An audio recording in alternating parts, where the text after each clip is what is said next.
Shoutout sa'yo, Utol Sapira. Sabi niya, IF, calorie deficit, low carb, all effective kasi under moderation. But skinny fat ang result if no exercise like strength or cardio workout. Tama, Utol.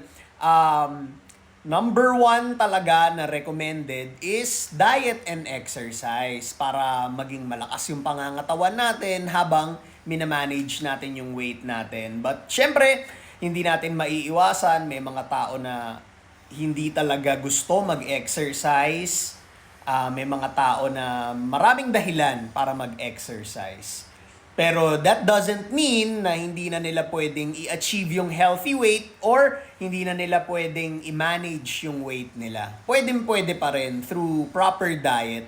And remember, when it comes to losing weight, 80% yan nakadepende talaga sa diet mo. But if you want to achieve your best shape ever, your healthiest form, gumanda yung katawan mo, napaka-importante po ng exercise.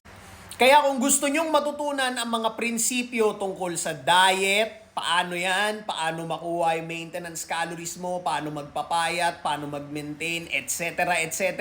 Principles about exercise, ano ba yung mga tamang exercise na pwede mong gawin to keep you safe and to grow your muscles, to strengthen your body, at kung paano mag-training ng 1 hour maximum per week at makakapag-body transformation ka na, send me a DM, message nyo ako para mag-guide ko kayo kung paano yung proseso para ma-purchase nyo itong course na ginawa ko para sa inyo.